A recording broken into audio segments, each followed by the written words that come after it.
Hello and welcome to Byju's IAS. Let's get started and look into our daily quiz. Let's look into the first question. With reference to Caspian Sea, which of the following statements are correct? It is the world's largest inland body of water. The Caspian Sea is endorheic. Volga, Ural and Terek empty into the Caspian Sea. Which of the statements are correct? The answer to this is 1, 2 and 3. Now let's look into the second practice question. Which one of the following countries share its border with the Aral Sea? Russia, Azerbaijan, Kazakhstan, Uzbekistan. The answer to this is 3 and 4 only. Why have we taken both these practice questions? Because of the reference in this article. The article here makes a mention of the Caspian Sea. It makes a mention of Lake Baikal. It also makes a mention of Aral Sea as well. When we look into the first question, it is speaking about the Caspian Sea. Yes, the first fact is right.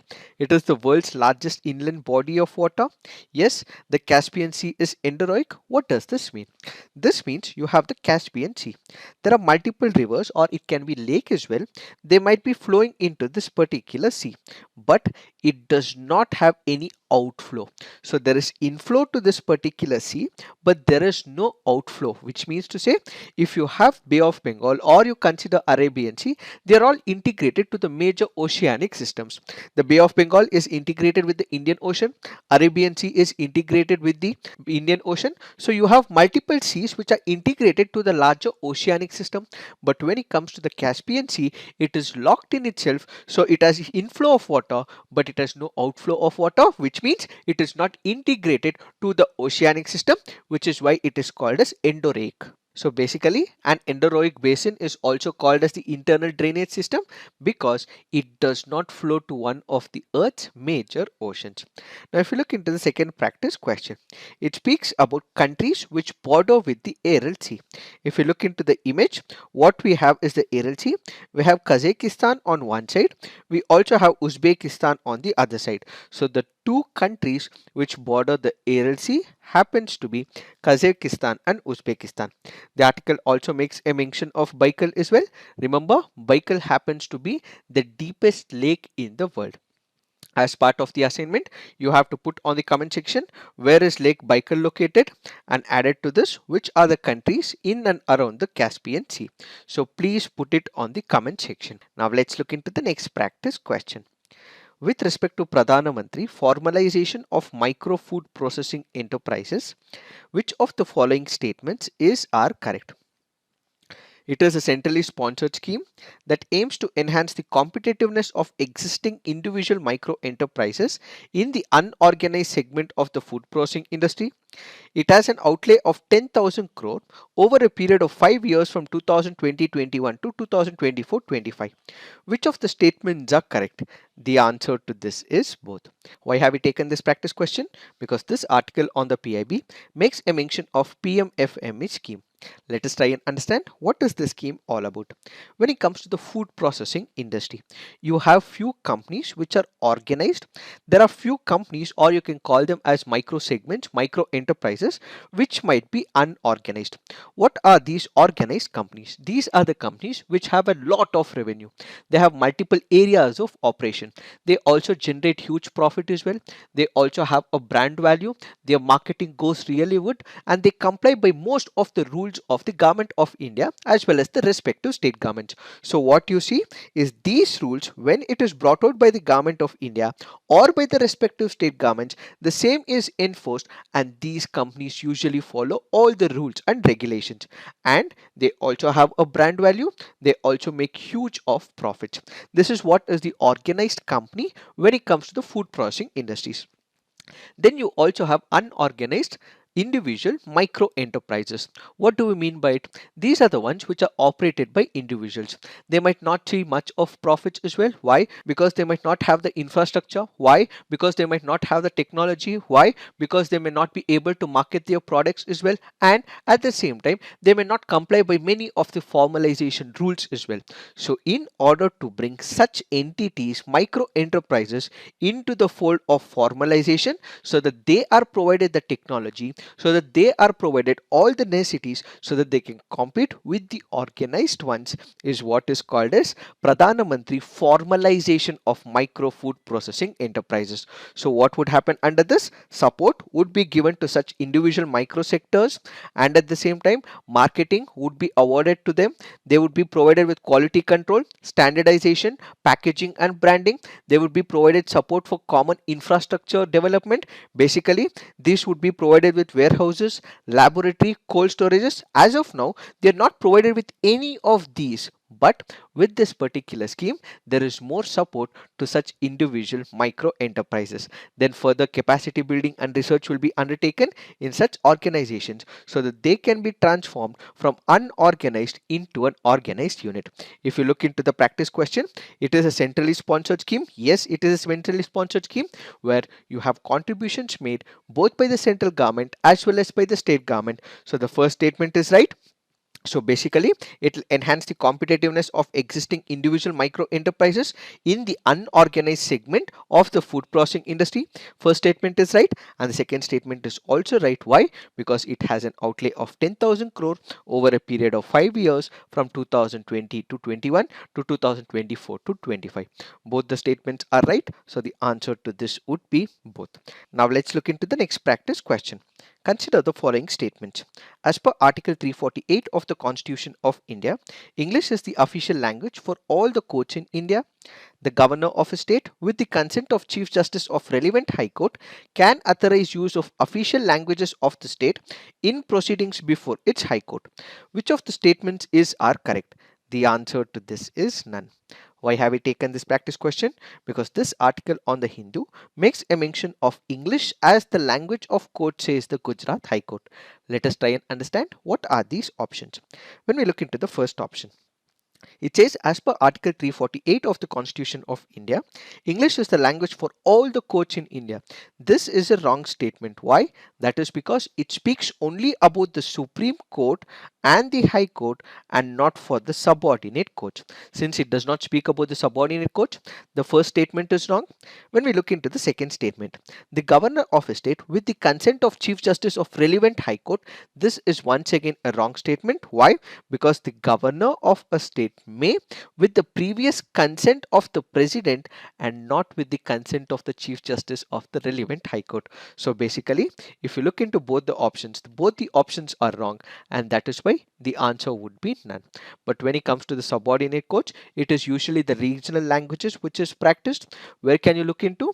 You have section 137 of the Code of the Civil Procedure. You also have section 272 of the Code of the Criminal Procedure as well. In both these sections, it clearly goes on to say that the state government may also bring the language of the state, the official language of the state, where it can be used for the proceedings. So remember, when it comes to the first option, it is wrong because the Supreme Court and High Court is what Article 348 speaks about. And when it comes to the second statement, it is the governor of a state, with the consent of the President of India, he would be able to authorize such a process. Now let's look into the next practice question. Consider the following pairs: commonly used material versus unwanted or controversial chemicals found in them. You have lipstick, which has lead; soft drinks, brominated vegetable oil; Chinese fast food, monosodium glutamate. Which of the pairs given above are correctly matched? The answer to this is 1, 2 and 3. This happens to be a previous year question from the year 2017. So when it comes to the lipstick, yes, lead is present in it, and if it is consumed by the people, it could have health concerns like neurotoxicity issues or reduced fertility, so on and so forth. Then if you are speaking about the soft drinks, yes, it does have the brominated vegetable oils as well.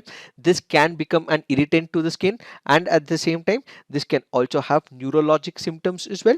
And finally, if we are speaking about Chinese fast food, let's say for example we have multiple noodles which are also in contention where they had used monosodium glutamate, and if it is used in excess, it can also result in health concerns. Now let's look into the fact of the day. The fact of the day for today's discussion is Special Protection Group. What is this special protection group? This is responsible for the safety and security of the Prime Minister of India. So the SPG protects the Prime Minister of India when he is in India, when he is also abroad as well as the Prime Minister's immediate family members residing with the Prime Minister at his official residence. So what is a special protection group? It is taking care of the security of the Prime Minister. When did it come into picture? The special protection group was set up back in the year 1985. This happened after the assassination of the former Prime Minister Indira Gandhi. So it was raised with an intention to provide proximity security cover to the Prime Minister of India, former Prime Ministers and their immediate family members when it was envisioned. So basically it was envisioned in 1985. You had the law that come in 1988, and when the law came into picture and with repeated amendments, what you had was Prime Minister was taken care, former Prime Ministers were taken care, and their immediate family members were also taken care. However, in the year 2019, the law was amended, and as it stands today, SPG protection is granted only to the Prime Minister of India. So the SPG draws its personnel, both men and women, from the Central Armed Police Forces, Border Security Force, Central Reserve Police Force, Central Industrial Security Force, the Indo-Tibetan Police Force, and the Railway Protection Force Service as well, where these people are recruited from these multiple security organizations. They're trained over a considerable period of time, and these are the people who provide proximity security to the Prime Minister of India. How do they plan their security for the PM? The SPG usually will surround the Prime Minister and the guards. So you have Prime Minister's car in this particular picture. You have these black suited men who will be providing the proximity security to the Prime Minister of the country. So you have the SPG which will surround the Prime Minister always so that they could safeguard and take care of the Prime Minister. Now, what happens when the Prime Minister visits the state? Are they supposed to also provide security at the state? Yes, they would be providing proximity security. However, if the Prime Minister is traveling to a different state, what would happen? The SPG follows the instruction as stated in what is called as the Blue Book. The Blue Book is issued by the Ministry of Home Affairs. So they have a book called as Blue Book. According to it, they would have the prescribed rules and regulations as to how the security cover for the Prime Minister when he visits a particular state has to be followed. So according to this Blue Book, the SPG interacts with multiple agencies in the state and they provide security as a whole. So basically, the Special Protection Group provides the proximity security, but when the Prime Minister enters a particular state, the state governments also will have to take the responsibility. The Intelligence Bureau step in, the concerned state government step in, the state police officials step in, the concerned district magistrate step in, and all these people interact. They hold a meeting, they chalk out a particular plan, they plan the entire journey of the Prime Minister, and ultimately security parameters are put in place as well. So this meeting amongst all these agencies chalk out a particular plan, whether the Prime Minister will be traveling by air, whether he'll be traveling by road or by rail, and in case that particular plan does not hold good, as in the present situation, the Prime Minister was to travel in Punjab via the air. But what happened? Because of the weather related issue, he had to travel by road as well. So whenever there is this particular plan that is changed, they also will have to put in place the security related parameters. So a contingency plan is always made in advance. That is why all the relevant weather reports will also be taken into picture whenever security is designed for the Prime Minister of the country. Why are we discussing this? That is because the PM's car was caught in Punjab where there was an unacceptable lapse, says the Home Minister of India. Because whenever the Prime Minister convoy passes through, he should be given uninterrupted access to move from one place to another. However, during this particular progression, what happened? You had the Prime Minister who was stuck in one of the bridges in Punjab and he had to wait for clearing these protesters for about 15 to 20 minutes. This could have become a problematic issue, and unfortunately, since this issue has occurred, we have to learn lessons from it and in the near future avoid such security lapses. It is this that we have to understand in reference to the Special Protection Group. So, this is it for today. Thank you for watching. All the best.